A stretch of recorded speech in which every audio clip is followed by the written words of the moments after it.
Hey everyone, this is Roman Pokopchuk, and this is the Digital Savage Experience podcast. Today I have with me Alejandro Berea. Alejandro is the English Learning Cynic, intentional dad, advocate for Spanglish as a life-changing hack. He is the guy who is obsessed with assassinating the traditional English class. Thank you for joining me today. Well, thank you very much for having me, Roman. It's quite an honor to be here with you. My pleasure. So tell me a little bit about your journey. How did you get to where you are today? Obviously, we spoke offline before, so English is my second language as well. So, I mean, it's an interesting interview for me.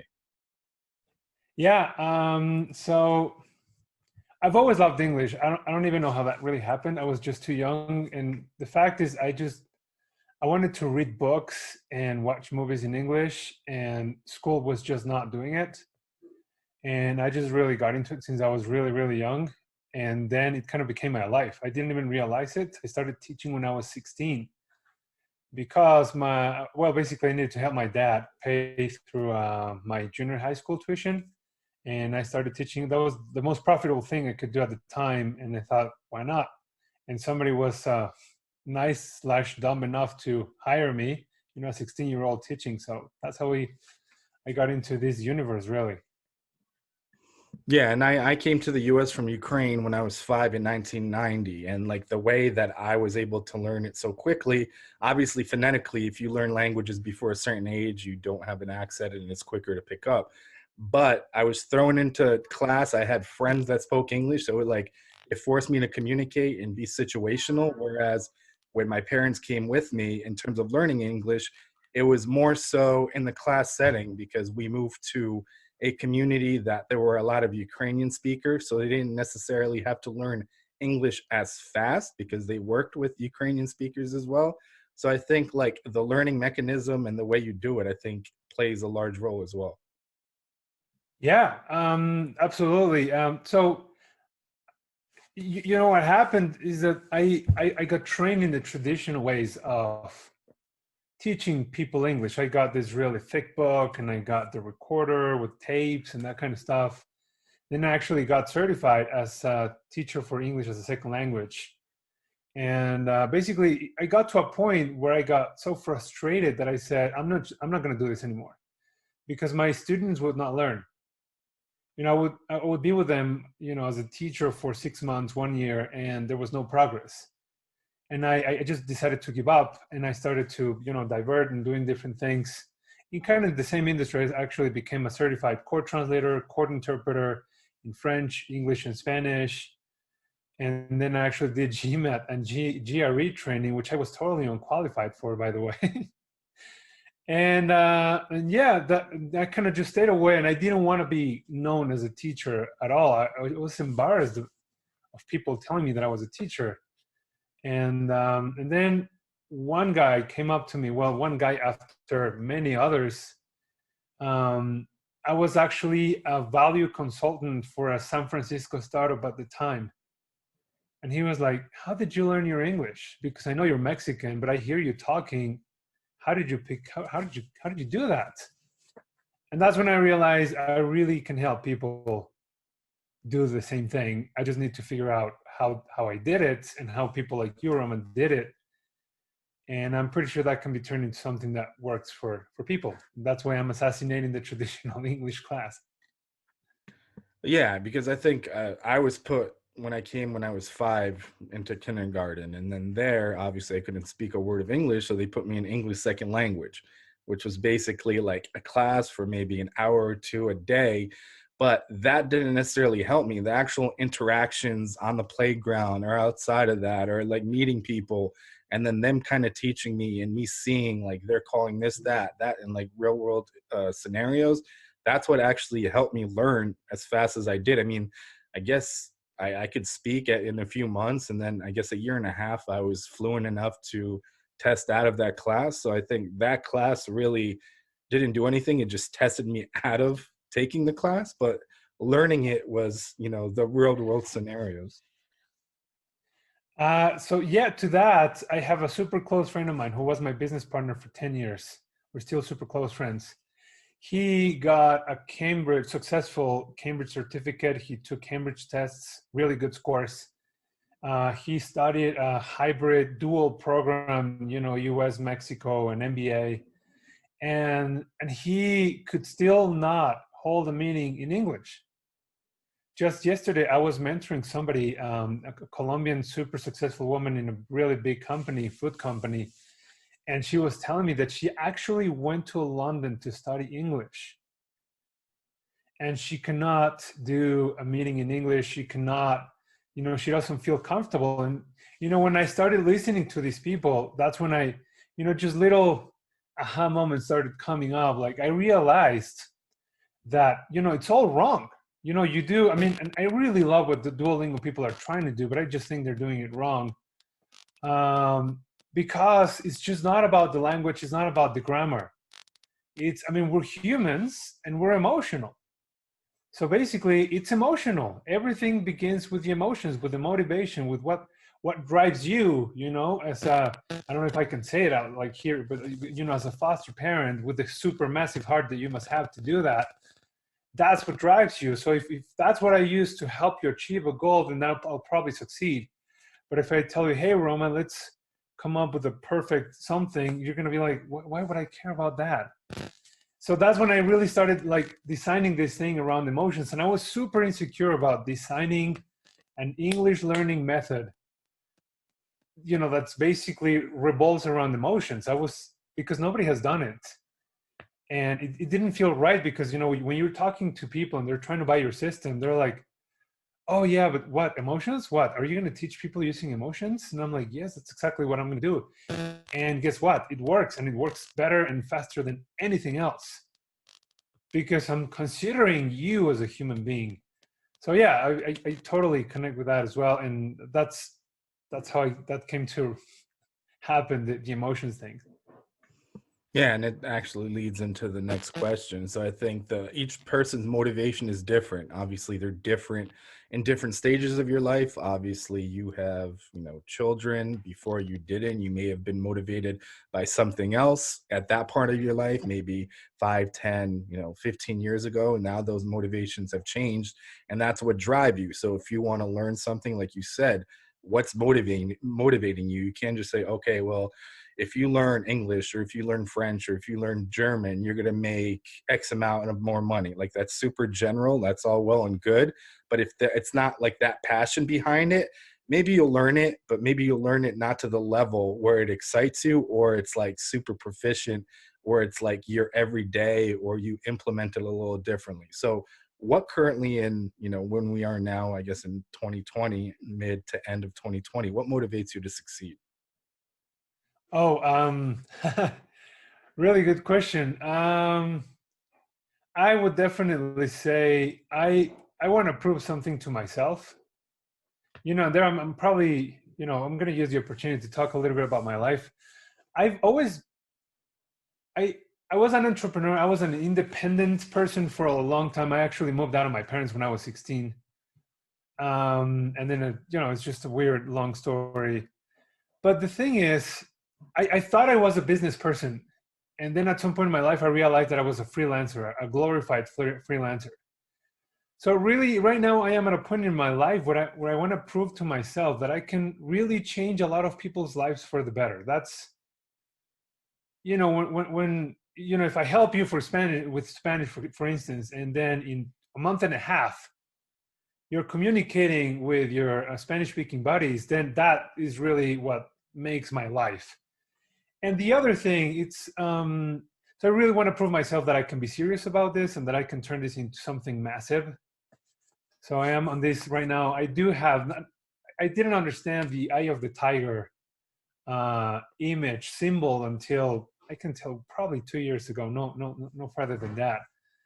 And the other thing is, one of the latest lessons that I've learned in life, and it's probably something that you learned probably earlier than I did, is focus, the value of focus, and being conscious and being present.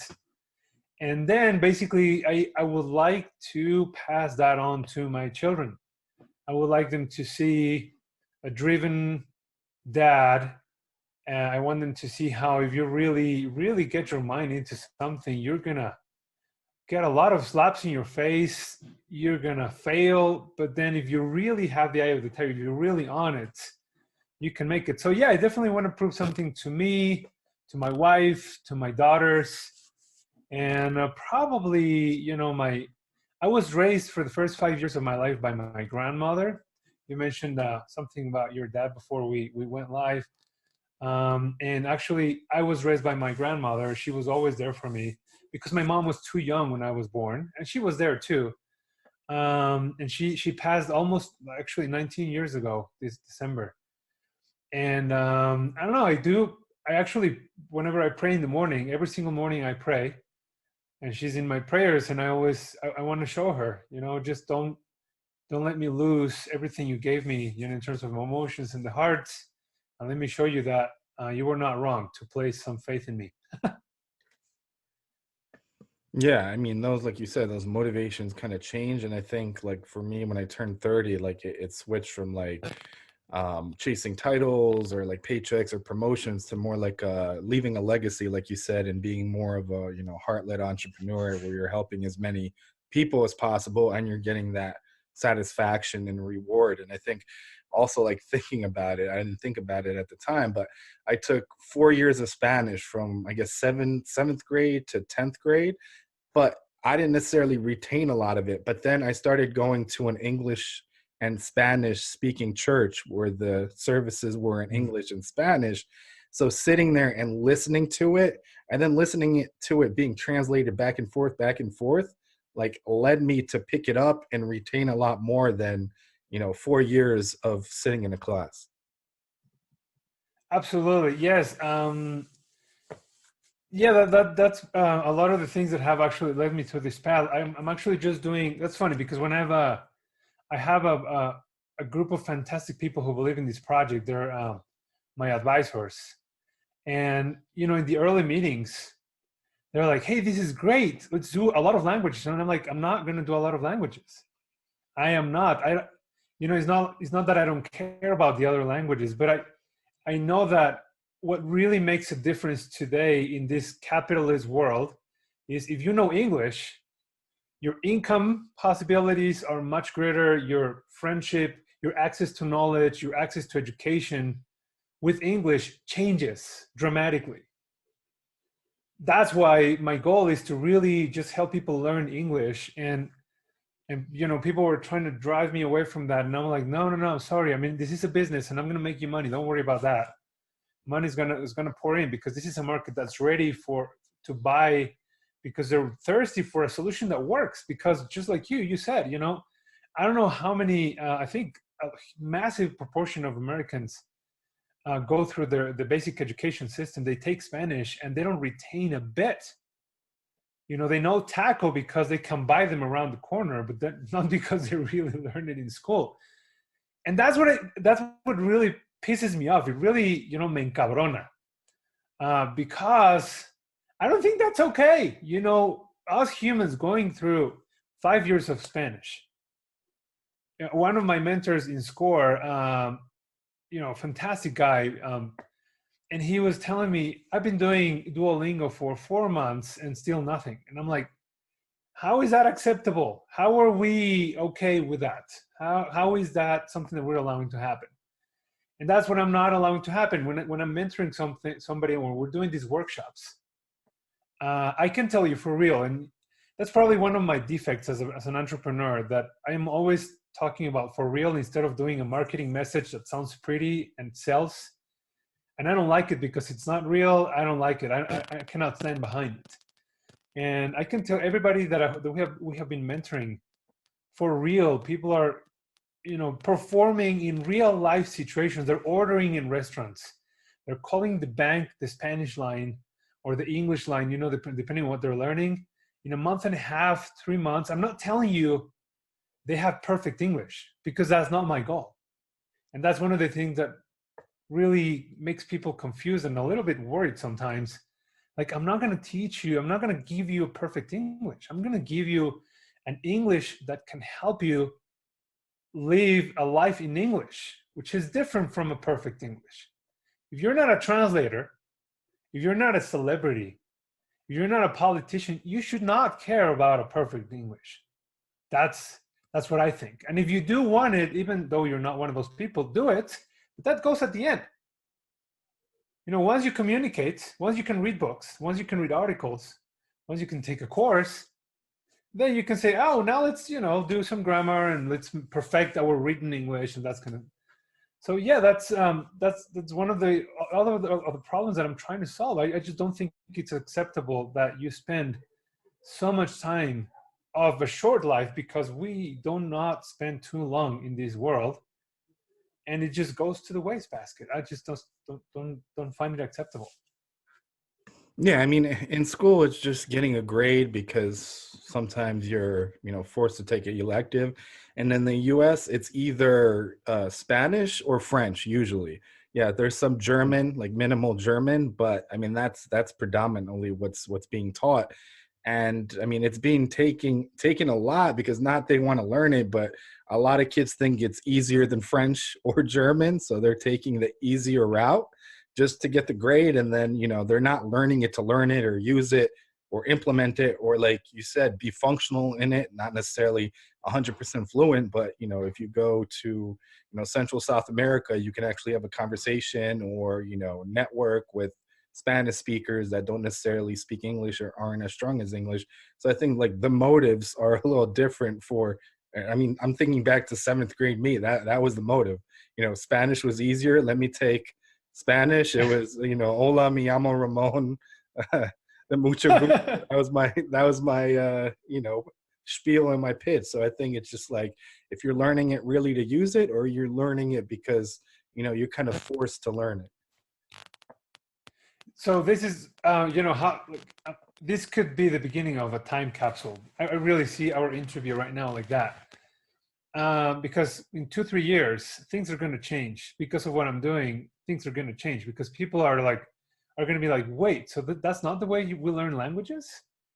Oh wait, so, and then what I'm thinking right now is, and I know my head just goes wild sometimes, but what if, for example, I don't know how old your kids are, but what if, instead of passing, just getting the grade, we can truly change that system and turn that into a real life skill. So that then you have, an education system that's forcing kids through Spanish or French or whatever it is, and that becomes a skill. It starts as, I'm in 7th grade and I just want to get the grade. But what if, the approach in the delivery of the knowledge changes in a way that they're like, oh my God, this can actually help my life. I can perform in several languages, in several cultures. And then you got people who are so much more prepared, so much more competitive. And honestly, the other thing that I love about learning languages, and I'm pretty sure you understand this part, and I would like as many people to understand this, is just knowing more than one language is just fulfilling, isn't it? Would you say? Would you agree with that? Yeah, I mean, even when you learn them young enough, I think it opens up parts of your brain and like programs you to think a little bit differently. I mean, I think you would understand that, but only a person that knows more than one language and became a native speaker either younger or like was a passion to learn, another language. Like you said, it was a passion, not necessarily like forced to do so. So like learning it right when I was getting into like the first year of schooling and knowing English and Ukrainian and then speaking both, it's interesting because then I don't know how it is for you, but I like switch the way I think. So I can think in Ukrainian, I can think in English. Like you're talking to me in English, I can process it in Ukrainian, or I can speak in Ukrainian, but I'm thinking. It's just like crazy how your brain becomes programmed when you know multiple languages. Absolutely, yes. That's one of the things that I'm fascinated by. So one of the most popular questions, I don't know if you've ever come across this, but when you're learning a language, of course you have a native language, or maybe you have two, which is your case, because you kind of have two really native languages because you learned it so young. When people learn, so what my main focus actually is on adults, which is interesting because I want to prove the world. I want to destroy the notion that it's been a long living notion that when you're an adult, you're less capable to learn a language. And that is BS. And I have proven that over and over again, not only with myself, because actually from the 5 languages that I can speak fluently, 3 of them I learned, much older. Like French, I started learning it when I was probably 14 to 15. And then German, I started when I was almost 30. And Portuguese, I started when I was actually over 30, and so forth. So the thing is, when people ask, how do I stop translating in my head? ¿Cómo stop? ¿Cómo puedo yo stop translating in my head? And people are like, because it's really annoying. Because you're watching a TV show and you're like, oh my God, I'm translating, and it just drives you nuts.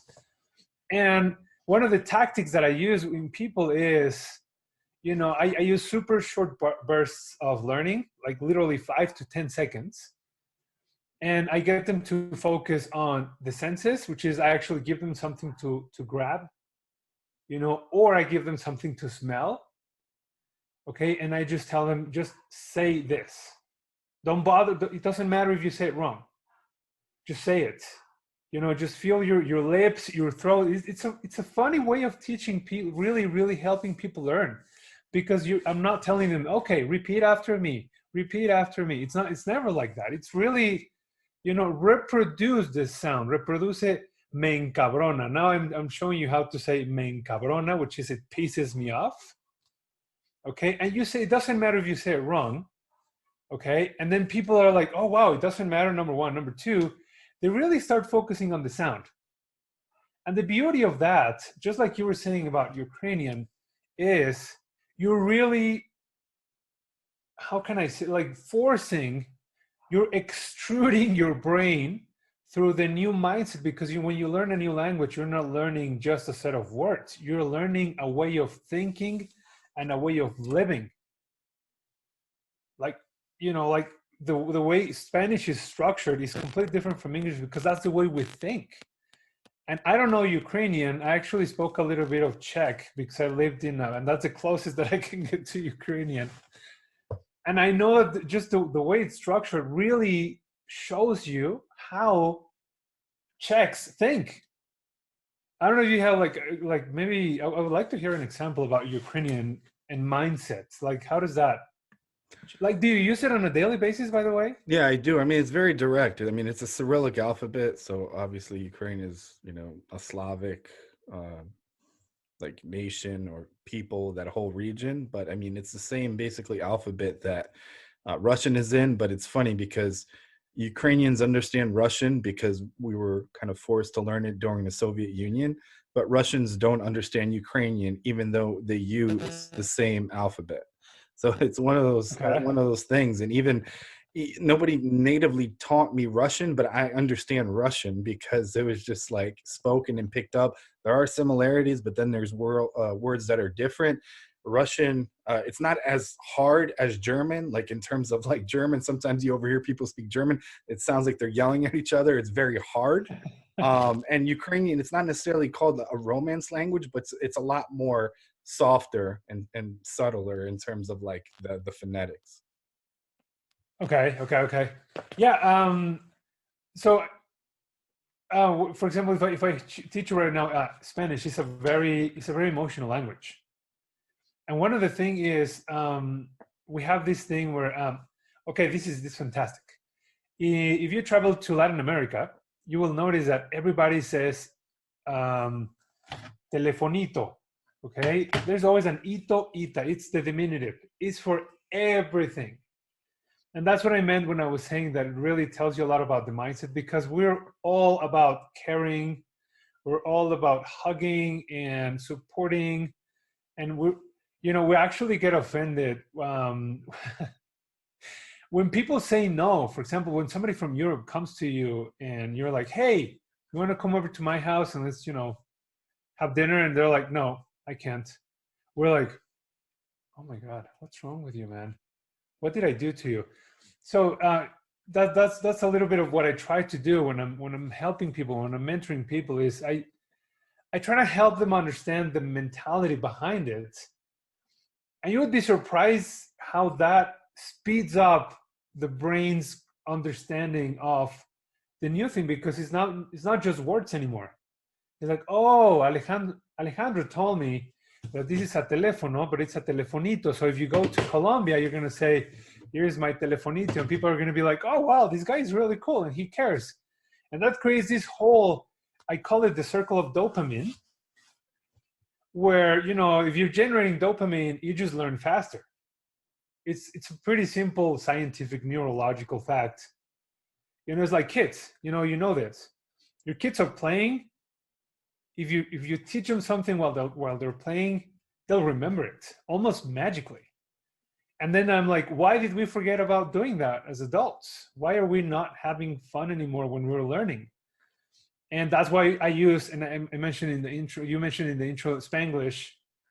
I show people how to use Spanglish. And for example, I don't know if you can even do that, like do Ukrainish or, I do that with I my don't know. mom a lot. Like half of the sentence or every other word is like English or Ukrainian, or like half of the sentence is English, half of the sentence is Ukrainian. And because obviously she knows both, it's become kind of this like slang that sometimes we use. Because I mean, I learned Ukrainian. I left Ukraine when I was like 4.5. So although I am fluent in it, there's still like some words maybe I forgot. So when I can't think of that word quickly, I'll fill it with the English, English word.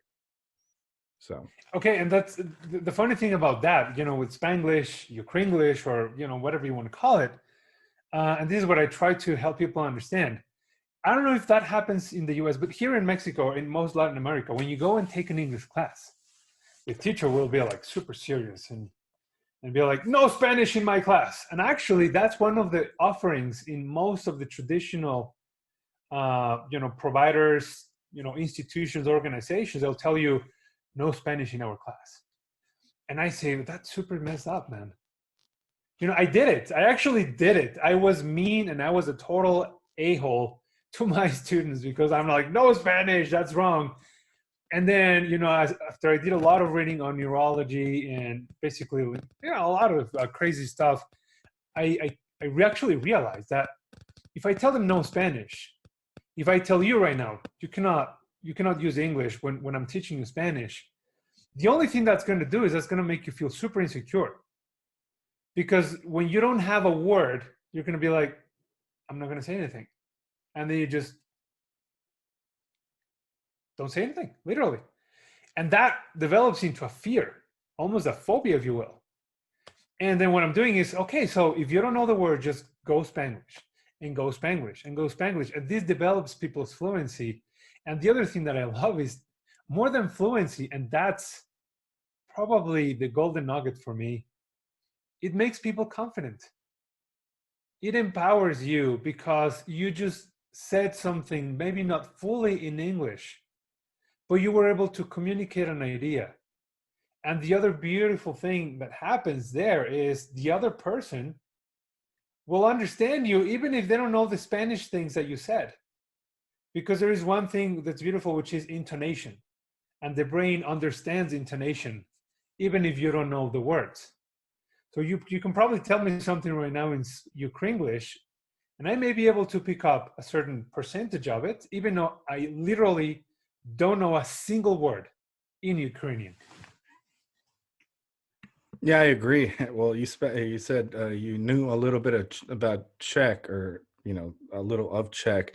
One summer when I was in high school, I was actually in Czech Republic for like 3-4 weeks, and then we played a lot of soccer, like pickup games on like the fields and stuff. And I managed to somewhat communicate. You know what I mean? Using English, using Ukrainian, using hand signals, pointing. But it's funny because there's some words that are the same word but have totally different meanings. So in like Oh, Ukrainian, I'd say like I'll be back soon. The same exact phrase or word means like I'll see you like, in a while, like a long period of time. So they were looking at me like I was crazy, but like it was one of those things where it's like the similar words are used but with different meanings. But yeah, like you piece together body language and pointing or showing in English, and I mean it ends up working. So it worked.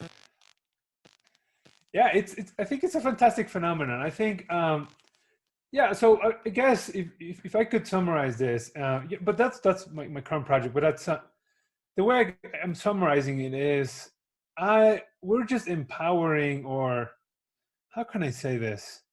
We're just putting some steroids on some of the superpowers that we as humans already have. It's really a lot about that. You know, it's not, and of course there's technology. I'm actually using virtual reality on pilots to help destroy people's fear of speaking. And that's working, but it's a little bit of a dangerous territory because once they lose the fear, they can talk, but they can talk in the virtual environment. That's a different conversation. But really, it's, I mean, even though there's technology and we're developing an app and using AI, and all of that is really nice and it sounds really, really cool. And there's a lot of data and, you know, dry stuff like that. And that's really, really sexy for investors because they're always like, oh, that's really cool because we can make a lot of money. You can, right? But really, when you look at it like this, one of the things that surprises people the most, and honestly me too, is when we do Spanglish, because they come to me and they're like, I don't know any English, man. You know, I really need your help and blah blah. And then, you know, we start doing Spanglish, and they realize that they know a lot more than they thought they did. And that's a really cool thing because it just, again, it makes people confident. And how often can you get to say that you're making people confident? Because when you're making people confident, you're changing their lives. So it's not so much in the English learning. Really, English learning is the Amazon box, if you will. But what's inside is really this confidence that is being effectively delivered. And these people that are like, oh my God, I can actually do this. I can get a better job. I can teach my children. I can, you know, one of my favorite examples is I was helping this guy who's like, I want to learn English because I don't understand my kids' assignments. He felt completely disconnected with his kids because they were doing, you know, they have English and they actually, he put them in a bilingual school because he could never pick English up. And then after we were working, you know, that one took a bit longer, a lot longer. It actually took us a bit over 4 months. And then 4 months, he didn't even notice because I was recording the Zoom session. His name is Jose. Yeah, I know Jose, right? And we were in the Zoom call. I was recording, and he's like, "Give me a second." And then he goes to his kids and he starts doing Spanglish with his children. And his children reply in Spanglish, and then he comes back like nothing, like, "Oh well, you know, what were we doing?" And I'm like, "Just give me a second. Let me show you something." And then I show him the recording, and he was like, if I tell you surprised, I'm probably understating it. It's almost like he won the lottery. Like I just gave him $1 million right there in front of him. Like he was like, oh. And that's what we live for, right? Yeah, I agree. So, what's one thing you may have seen as a weakness in yourself in the past that you've turned around and utilized as a strength today? Man, I have quite a few of those. So many, too many actually. Um, I would definitely say a procrastination. I Oh man, I mean, to this day, that's one of my worst things. I don't enjoy it, but I've been able to turn it around. So yes, basically what happens to me is, especially when I need to do something that is not just execution, you know, something that's creative, like for example, building a learning map. Man, it takes me sometimes days, sometimes even weeks to really sit down and do the work. And I know that there's a lot of work going on. So basically, I am embarrassed to say that sometimes I have blank, unproductive entire days. And it angers me, not so much anymore, but I can tell you that 5 years ago, I could have 3 completely unproductive days, like just like that, gone. And it pissed me off. And I looked for solutions, and the way I turned that around is I've always loved sports, but then I really got serious about it when my first daughter was about to be, when we were pregnant with our first daughter, because I wanted to be able to play with my daughter without backaches or muscle aches. I wanted to be able to keep up. And what happened there is I realized that when I was just blank, I could actually just get up, start walking or stretching or doing push-ups, and I would literally do a push-up, take notes, and another push-up, and take notes. And that's how I really turned this procrastination into more of a brainstorming phase. And I'm still a procrastinator. You know, I'm going to say this openly. I'm not. I'm kind of jealous of people who are productive, like my wife. She just sits down and she just gets work done. And I wish I was like that, but I'm not.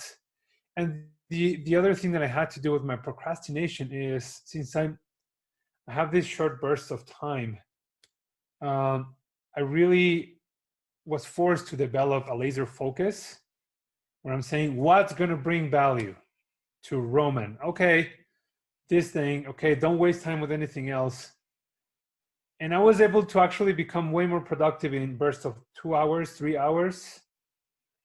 And I wish I had 10, 12-hour days of productivity, which sometimes I get, but the reality is that that rarely ever happens. So yeah, that's probably the most embarrassing professional thing that I can speak of personally. Yeah, I mean, I think no one is focused like 100% of the time or motivated, because you see on social media and other things people that are like motivational or like gurus, like always, yeah, I'm motivated. No, behind closed doors, nobody's motivated 100% of the time, especially if they have kids, responsibilities, a million different things. I mean, these days I seem to be forgetting, things so much, like my keys, because I have to do these 20 things today. Even though I'll make a list, a to-do list, it's still in the back of my head and I'm just shuffling things around. So like taking a step back, and like you said, like sometimes going for a walk or doing like a set of push-ups and clearing my head, like getting like an energy boost and refocusing. I think on a daily basis in the morning and throughout the day, I have to take a step back and like recalibrate and refocus, because I'll just, if I don't, it'll be like 5, 6 in the afternoon, evening, and I feel like I didn't do anything because it was like 4 hours of just haziness, and then quote unquote me thinking I'm multitasking, but it's like doing things, one thing's 5% done, one thing's 10% done. So I think that's really important. If I don't mind my asking you, because I want to, since we're talking, so what actually helps you? Like, what kind of little things do you do to help you refocus or recalibrate? What do you do? Just quiet. I mean, you probably understand with having kids, like silence, like 5, 10 minutes of just complete silence, just to be with myself. Even that, sometimes I don't even have that, because right now having 4 foster children, and with like the lockdowns and reshuffling things and all that. But I think just having, like, being at peace with myself, and then like in quiet, really making a to-do list, and then taking those, let's say 5, 10, 15 things I have to do for the day. And like you said, organize them by level and importance. What do I have to do? What value is it going to have? Like the must do's, things like that. And then just a cup of tea or a cup of coffee, and just jump into the chaos, basically. Okay, yeah, that's useful. I love silence. I do. I don't get a lot of that anymore. So I sometimes, I don't know if you do that, but I have to get up too early in order to get just a little bit of silence. Because I mean, The kids wake up earlier than my wife and I, so like they start singing or playing at like 6 in the morning, 5:30 in the morning. oh, So if I was waking up earlier than that, it would be like 5 or 4:45 or something like that, oh no, because then we have like a oh, routine. So I have to take some of the kids that are in preschool to preschool, and then drops the other kids off, and I have 2 dogs, take the dogs out, and then so it's just one of those things where it's chaotic in that sense all the time. I think it's just a lot. At least when you have children, it's a lot about embracing the chaos, right? It's like, okay, let's let my kids teach me something, and let's see how I can use that teaching and turn it into something useful. Yeah, I think everything's a learning experience. And I mean, in the last 2 years, I became a foster parent June 1st of 2018. So since June 1st Okay. of 2018, we fostered 21 kids. So each of those children is a learning experience. And Oh my each of God. those kids come from situations that are horrible, neglect, abuse, seeing things, having things done to them. So it's like you learn something from each of them and like refocus, and they help to refocus and recalibrate, because sometimes you get an email that's maybe passive aggressive or negative news, or you get a phone call, and then like thinking back at that like puts things into perspective, the things they've dealt with and how they're coping with their circumstances. Oh my God, that's quite a shocking story. Now I want to interview you. Yeah, each case is a different story, a set of circumstances, and then a child is dropped off at your home, and then you have to figure out how to make them feel safe and feel loved, and then get a routine going, because that's important. Because a lot of the time, they're not fed, they're left at home for like 15, 16 hours by themselves. So giving them a routine in the schedule makes them feel a lot safer and comfortable, because if they know breakfast every day is 8 a.m., 7 a.m., and then lunch is at 2 p.m., dinner's at 6, they know they don't have to worry or be anxious about not eating, or when their next meal is, or when bedtime is, or when they play, or things like that. So it's interesting, and I've taken and applied a lot of stuff from me being a foster parent to like business and how I deal with other situations. So Wow. Okay, no, that's you're literally my hero, because one of the things that breaks my heart is, children and how they're neglected and how they just don't get love. Just, that simple word love and what that represents is just, it just breaks my heart. Even with families that you say, oh, they're doing fine, and they just don't get the love. And it's just such a valuable thing. Oh my God, yeah. And that's kind of bringing me to one more thing, that it's a seed, but I want to tell you, because if I tell you, that's going to force me to do it. One of the things that happening a lot, surprisingly way too much, you're helping kids. Well, one of the things that really angers me is how women take abuse from macho men. And I want to start something where I can speak to those women as a man, to tell them, you don't have to put up with that. You're nobody's maid. You're a person, and it's a team. I don't know, like that kind of thing. So you just inspired me to get started with that. So if I push that video out, or podcast, or whatever that turns into, it's going to be thanks to you. no, yeah, I appreciate it. With the situations the kids are coming from, majority of them don't even know who their dads are. So they're coming either raised by other family members, by, moms. They've been in the system for a while, like oftentimes mental illness, mental abuse, that they can't care for the children, physical abuse, emotional, sexual abuse, just like crazy stories and crazy stuff. So I mean, just being there is a lot, because they've never seen a positive male role model. So just being there and being present and asking them how their day was, or taking them to the park, or playing ball with them, I think hopefully they remember that and see that as like what a good male role model is. And then there are, men that may come in their life that actually will care for them and be there for them. And maybe they'll change the trajectory of their life, because obviously a lot of the times, unfortunately, if a child is the parental rights are terminated and they're like in the system, so like the state basically is the guardian, the older you are, the harder it is to adopt you. And oftentimes you stay till you're 18, and then you're out of the system, you're like in the street. So in that situation, you have like a 50% higher chance to end up, in a gang, drugs, commit suicide. And like the statistics go a lot up to kind of the negative side. Oh my God, yeah, that's heartbreaking. Well, again, I cannot say this enough. You're my hero for doing that, and now I have a homework, because now I'm really, really curious about your first episodes, where you talk about all of these experiences. So now you're inspiring. Now this is a two-way inspiration kind of thing.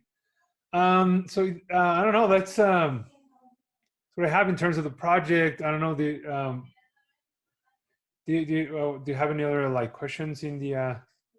Yeah. So, what's one piece in of the advice you chamber. can leave with the audience, personal or professional? Uh, that's a good question because since I'm so infuriatingly positive, I have quite a few of those. So, can you hear the noise? Is the noise too bad or I can hear it a little bit. I think it stopped just now. okay? Not too bad. Okay. I would definitely in recent years the thing that I have learned that has made me the happiest and the most profitable and the most fulfilled is I would definitely say consciousness and focus. I think if those two things are present, everything else will gradually fall into place. And when I say focus, I like the practical part of focus is what really matters in your life. You know, and